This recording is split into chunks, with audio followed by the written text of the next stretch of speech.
SBI clerk pre का result आया, cut off इतना कम है, इमेजिनेशन से बाहर है। रियल में स्पेशली बिहार झारखंड से तो जिन्होंने भी भरा, थोड़ी भी तैयारी की, उनका सिलेक्शन हुआ। दरअसल 14,000 सीट का कमाल है, 1.5 लाख से ऊपर स्टूडेंट के सिलेक्शन का सवाल है, जो कि रिजल्ट सबों के हो गए हैं। जितने भी सीरियस स्टूडेंट थे मेरे, जिनको भी मैं देख रहा हूं, सभी पास हुए हैं। यानी इस बार मेंस भी आपका होगा। अनएक्सपेक्टेड उसमें कट ऑफ होंगे, जो भी कंसंट्रेट कर जाएंगे उनका सिलेक्शन पक्का है। मैं चाहता हूं कि मेंस की मैं स्ट्रेटेजी जो भी बात करने वाला हूं उसको आप फॉलो कीजिए, आप जरूर पास करेंगे। तैयारी आप पहले से कर रहे हैं। सबसे पहले मैं कहना चाहता हूं कि जो 12 दिन बचा है उसमें क्या करेंगे, उस पर बात करने से पहले, जब प्री के लिए प्रिपरेशन शुरू हुआ था तो मैंने मेंस का प्रिपरेशन कराना शुरू कर दिया था, और मेंस का एक बड़ा पार्ट पहले ही करा दिया। फिर प्री के लिए जम के तैयारी कराई, और फिर अभी मेंस के लिए लगातार इतने दिनों से डीआई सीरीज चल रही है मेरी यूट्यूब पर। रात में 10 बजे रोज स्टूडेंट जुड़ते हैं, पढ़ते हैं, मन लगा के पढ़ते हैं। अब मैं कहने वाला हूं कि दरअसल मेंस एग्जाम के इन 12 दिनों में आप क्या करेंगे। देखिए, हवाई चैनल पर तरह तरह की बातें होंगी, खूब पढ़ लो। अरे क्या पढ़ लें, पढ़ लो, हवा में पढ़ लो, क्या पढ़ लो, खूब मेहनत करो, क्या मेहनत करें। टू द पॉइंट बात होनी चाहिए, और टू द पॉइंट बात क्या है पता है? मैं मैथ्स में बात करता हूं, रीजनिंग में बात करता हूं, इंग्लिश और करंट में बात करता हूं।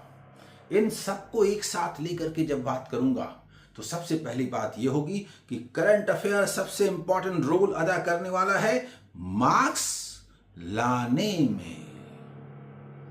मैथमेटिक्स सबसे इंपॉर्टेंट रोल अदा करने वाला है, मार्क्स कहीं कम ना हो जाए। इन दोनों का ही अपना इंपॉर्टेंस है। मैथमेटिक्स आपको फंसा सकता है यदि आपकी स्ट्रैटेजी सही नहीं रही। जो मेंस एग्जाम होते हैं उनका अपना एक दायरा है, मैं उस पर बात करता हूं, स्पेशली मैथ्स के लिए बात करूंगा। लेकिन मैं सबों में ये कहना चाहता हूं कि इंग्लिश जो पढ़नी थी आपने पढ़ ली, जैसे पढ़ रहे हैं पढ़िए, इंग्लिश पर मुझे कुछ नहीं कहना है। जिनकी इंग्लिश वीक है वो भी बहुत ज्यादा उस पर ध्यान न दें, जितना उन्होंने पढ़ा है उसको कंटिन्यू करें। स्पेशल एफर्ट्स कहां लगाने हैं? मैं ये नहीं कह रहा कि इंग्लिश नहीं पढ़ना है, मैं ये नहीं कह रहा कि रीजनिंग नहीं पढ़ना है, दोनों सब्जेक्ट्स पढ़ने हैं, लेकिन स्पेशल एफर्ट्स 2 सब्जेक्ट पर, और वो है करंट अफेयर्स एंड मैथमेटिक्स। ये वारा न्यारा करने वाला है। करंट अफेयर्स आपके जो सोर्स हैं आप उनके अनुसार चलिए, उस पर मैं लास्ट समय में कोई चेंज करने के लिए नहीं कहूंगा। लेकिन फिर भी मैंने जिन स्टूडेंट्स को यह सलाह दी थी कि आप डेली न्यूज़पेपर जो रेप्यूटेड है, नेशनल न्यूज़पेपर, उसके 4 पेजेस अभी से बैक की ओर पढ़ना शुरू कीजिए, उनका रिजल्ट बहुत शानदार रहा है। उन्होंने बहुत अच्छे से तैयारी की है, घटनाएं उनको याद हो जा रही हैं। ये जो पीडीएफ और क्लासेस में जो आप पढ़ते हैं उसमें इतना सारा कुछ रहता है कि उसको याद रखना मुश्किल हो जाता है। लेकिन मेन एडिटोरियल के बगल में जो आर्टिकल्स होते हैं उसमें डिटेल समझना, घटनाओं को करंट इवेंट्स के रूप में, फर्स्ट पेज में नेशनल इंटरनेशनल इवेंट्स के रूप में उसको पढ़ना समझना, और स्पोर्ट्स के रूप में और इकोनॉमिकल पेज के रूप में उनको डिटेल पढ़ना, और लगातार पीछे की ओर जाना। घटनाएं एक दूसरे से जुड़ी हुई होती हैं, दिमाग में बैठती चली जाती हैं, दबाव नहीं होता, याद हो जाता है। जिस स्टूडेंट को मैंने 20 दिन पहले सलाह दी थी, आज वो कॉन्फिडेंट है। 20 दिनों में उस स्टूडेंट ने लगभग 2 महीने का करंट अफेयर्स कंप्लीट कर लिया है। अगले 10 से 12 दिनों में 1 महीने और का हो जाएगा। पहले से जो वो पढ़ रही थी, ये 3 महीने का जबरदस्त कलेक्शन करंट अफेयर्स में उस स्टूडेंट को वहां पहुंचा देगा, जहां के बाद सिलेक्शन सिलेक्शन सिलेक्शन। अब मैं कहने वाला हूं कि जहां तक मैथमेटिक्स का सवाल है, मैथ्स में क्या होना है, लेकिन मैथ्स में जो भी होना है उसके पहले मैं एक बात कह देता हूं, मॉक से दूर रहिए। अभी आपको 99% लोग बोलेंगे खूब मॉक दीजिए। भाई, आप मॉक से दूर रहने में क्यों बोल रहा हूं? मेंस के मॉक और भी ज्यादा पजल करने वाले होते हैं। क्वेश्चंस बनेंगे नहीं, 2 घंटा वेस्ट हो जाएगा। स्कोर आएगा नहीं, दिन भर फ्रस्ट्रेटेड रहिएगा, पढ़ नहीं पाइएगा। 12 दिन बहुत मायने रखते हैं। अधिक से अधिक आपको सीखना है, अधिक से अधिक प्रैक्टिस करनी है, समय नहीं गंवाना है। जितना मॉक देना था दे दिए, अब मॉक मत दीजिए प्लीज। आप बोलेंगे वैसे क्वेश्चंस कैसे बनाए? प्रीवियस ईयर्स के मेमोरी बेस्ड क्वेश्चंस उनको बनाइए। ये बात याद रखिए, क्योंकि सारे चैनल वाले बोलेंगे मॉक दीजिए, क्योंकि मॉक को सेल करने से उनको फायदा होता है। इसीलिए सेल करने वाला मॉक सेल करता है। यूट्यूबर खूब लिंक शेयर करते हैं क्योंकि उनको कमीशन मिलता है। भाई इससे मुझे कोई दिक्कत नहीं है, कमीशन लीजिए, बेचिए, सब कीजिए, लेकिन प्लीज स्टूडेंट को अभी आप डिस्टर्ब मत कीजिए। एग्जाम के बाद आप खूब मॉक बेच लीजिएगा। मैथमेटिक्स में क्या होने वाला है, क्योंकि मैथ्स बहुत इंपॉर्टेंट है, उस पर मैं चर्चा करना चाहता हूं। स्पेशली इस वीडियो का मकसद भी यही है। मैथ्स में आप अगर ध्यान से देखिए, क्वेश्चंस को एनालाइज कीजिए, इस ख्याल से एनालाइज कीजिए कि कौन सा क्वेश्चन टफ है, कौन सा क्वेश्चन इजी है, कौन सा क्वेश्चन बनाने लायक है। तो आप देखेंगे कि डेटा इंटरप्रिटेशन के 3 सेट और 1 या 2 कैसलेट आएंगे। ये 5 तक आ सकते हैं, सोच लीजिए। इस बार 5 आएंगे, 3 DI सेट्स और 2 कैसलेट्स आएंगे, 5। और 5 कुल मिलाकर के जो 5 जो होगा वो करीब करीब 22 से 25 नंबर का होगा, यानी 22 से 25 क्वेश्चंस होंगे। और बाकी जो 25-27 क्वेश्चंस होंगे वो दूसरे सेक्शन में होंगे मैथ्स के। इसमें से 3 DI और 2 कैसलेट, ये 5 में आप 3 हर हालत में आसानी से बना सकते हैं। ये आप सोच लीजिए। अगर आप चूज कर लेंगे, उसमें कोई एक होगा जो थोड़ा टफ होगा, उसको आप स्किप कर दीजिए और 3 को बनाइए, संभव हो तो चौथे पर जाएंगे। ये बात मैं क्यों कह रहा हूं? क्योंकि आपको मैथ्स के 50 क्वेश्चंस के लिए 45 मिनट्स हैं। 50 बनाना नहीं है, 25 प्लस करना है। कट ऑफ बहुत कम होगा जी। अगर क्वेश्चन का सिलेक्शन सही रहा ना तो बहुत कम कट ऑफ में आप पास कर जाएंगे, लेकिन अगर क्वेश्चन का सिलेक्शन सही नहीं रहा तो स्कोर बहुत कम हो जाएगा, तो दिक्कत हो जाएगी।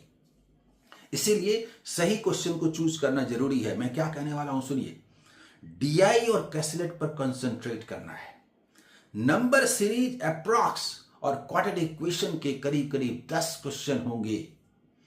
इन 10 क्वेश्चन को जरूर ले लेना है और करीब करीब 15 क्वेश्चन DI से ले लेना है।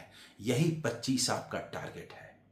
मैं कहता हूं कि जो वर्ड प्रॉब्लम्स होते हैं चैप्टर वाले, उसमें बड़ी दिक्कत होती है। अच्छे लेवल के क्वेश्चंस होते हैं, उनमें से सिर्फ उन चैप्टर के क्वेश्चंस को आप हाथ लगाएंगे जिन चैप्टर्स पर आपका विशेष कमांड है।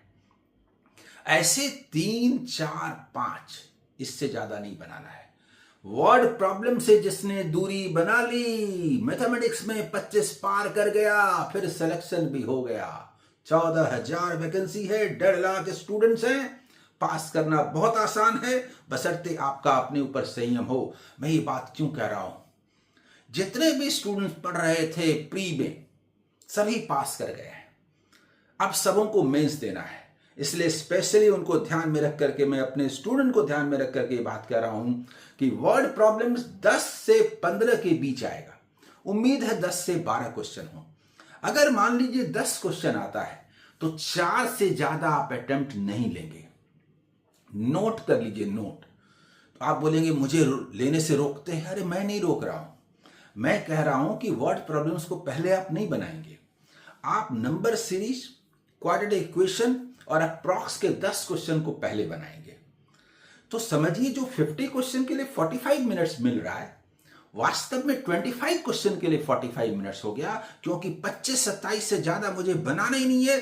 ये मेरा टारगेट है प्राइमरी। यानी कि 45 मिनट में पहले हम कोशिश करेंगे कि संभव हो तो 40 मिनट में ही सही 25 बन जाए, ताकि हम बाकी क्वेश्चन के लिए 5 मिनट में जा पाए। तो 3 DI और ये नंबर सीरीज, अप्रॉक्स और क्वाड्रेटिक इक्वेशन, इन पर ध्यान देना है। इसमें समय बचने के बाद आप वर्ड प्रॉब्लम्स में जाएंगे, लास्ट में जाएंगे और अपना फेवरेट चैप्टर चूज करेंगे। अगर परसेंटेज पर कमांड है जरूर बनाएंगे। पार्टनरशिप से क्वेश्चन जरूर आता है, लेकिन डेप्थ होता है।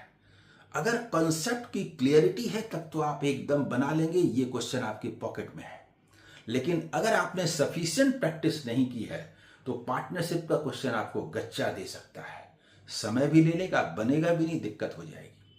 प्रॉफिट एंड लॉस जिसको बहुत आसान माना जाता है, दरअसल एग्जाम में क्वेश्चंस बहुत डेप्थ में आते हैं। अगर आपको लगा कि प्रॉफिट एंड लॉस के इस क्वेश्चन को मैं बना सकता हूं तो आप अटेम्प्ट लेंगे, नहीं तो स्किप करेंगे।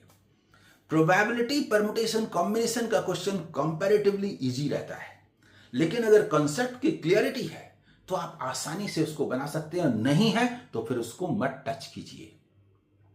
मिक्सचर एलिगेशन का सवाल ये मीडियम है, ये न उतना आसान होता है न उतना टफ होता है। संभव है कि कोई बना बनाया पैटर्न जो आपने पढ़ा है वही आ जाए, इसकी पूरी संभावना होती है मिक्सचर एलिगेशन में, तब तो उसको छोड़ना नहीं है। फिर भी अगर आपके पास समय है तो मिक्सचर एलिगेशन के क्वेश्चन को आप अटेम्प्ट ले सकते हैं, ये लेने लायक क्वेश्चन होता है। एवरेज का सवाल ये आप बना लेंगे, एजेज का क्वेश्चन नहीं छोड़ना है। सुन लीजिए सारे लोग, मैं अपने स्टूडेंट्स को नजदीक से जानता हूं, प्रॉब्लम्स बेस्ड ऑन एजेस के टफ से टफ क्वेश्चन को जरूर बनाएंगे, तो एजेस को नहीं छोड़ना है, परसेंटेज को नहीं छोड़ना है। मेरा स्टूडेंट पार्टनरशिप का सवाल भी बना लेगा, और मेरा स्टूडेंट जिनका मेंसुरेशन पर कमांड है जरूर बनाइए, क्योंकि अगर कॉन्सेप्ट क्लियर है तो मेंसुरेशन में बहुत टफ क्वेश्चन नहीं होता है। प्रॉफिट एंड लॉस जिसको आप आसान मानते हैं उसमें टफ होता है, कभी कभी मिक्सचर एलिगेशन टफ हो जाता है, लेकिन मेंसुरेशन का सवाल बनाने लायक होता है। तो ये 4 क्वेश्चन आपको दिखाई दे रहे हैं, 25, 4, 29 सिलेक्शन आपके हाथ में। चूंकि मैं ये कहता हूं कि रात 10 बजे जो मेंस की सीरीज चला रहा हूं उसमें अब तक काफी वीडियोस मैं दे चुका हूं। हाँ, ये जरूर है कि वो चैनल मेंबर के लिए रिजर्व हो जाता है 48 आवर्स के बाद, तो कुछ नहीं है, चैनल का मेंबर बन जाइए। करीब 100 DI मौजूद है वहां पर, जितना मौका मिले उन DI को देखिए, वो DI आपको पास करा देंगे।